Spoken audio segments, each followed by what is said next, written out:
it's Carol Ann again. I will be giving you information about the process of being selected as an artist and executing a sculpted painted bear for the Black Bear Film Festival in Milford, Pennsylvania. Being selected as an artist and having your bear displayed on the main streets of town for 2 months, your photo and your bear's photo in print, as well as parties celebrating the artist and the final hurrah of the silent auction is an awesome feeling. For me, it has led to other works of art being commissioned. The Black Bear Film Festival runs every October and is now in its 13th year. This year, the dates are October 12th, 13th, and 14th, starting with a Hollywood-style gala catered by many fine restaurants of the area, films, and more films, salons, and ending with much anticipated auction of donated goods, services, and of course, the bears.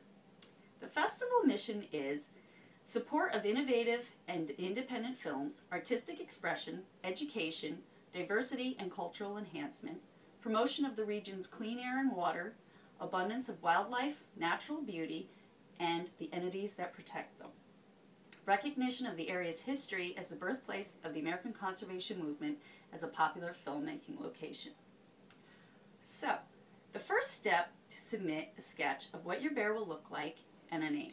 I usually pick an historical figure, but has also gone with a subject that's relative to the area, as in my kayak bear. The committee then selects the artist. If you are chosen, they send you a target bear, which is constructed of a dense, flexible, self-closing foam, and $50. The rest is donated by the artist.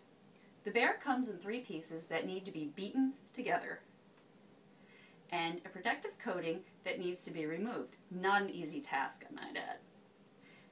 And a very important step. I had to experiment with many types of cleaners, but did not want to damage the surface. I finally ended up using turpentine and then quickly washing it off.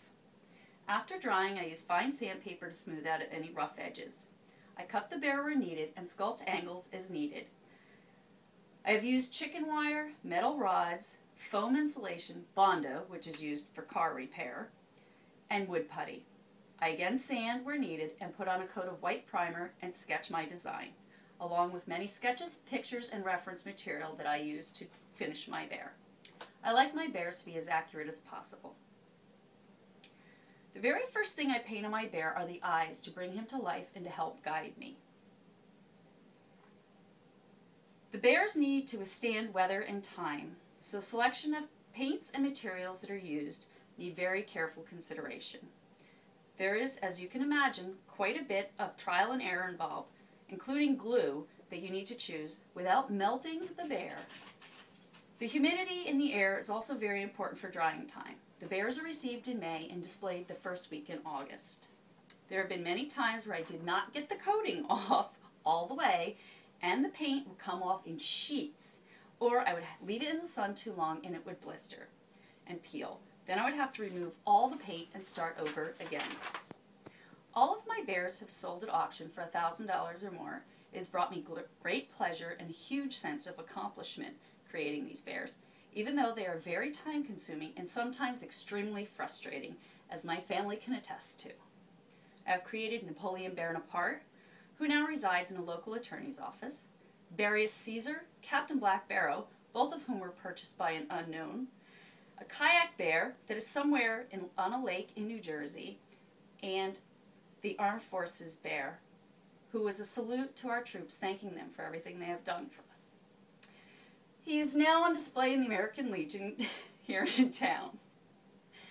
I know there are other towns that have sculpted animals for various reasons. Try it sometime. You don't need to be an artist, just innovative. So whether you are interested in art, film, the environment, history, or just supporting your community, this is a great way to do so right here in Milford, PA, which, by the way, is the county seat of Pike County.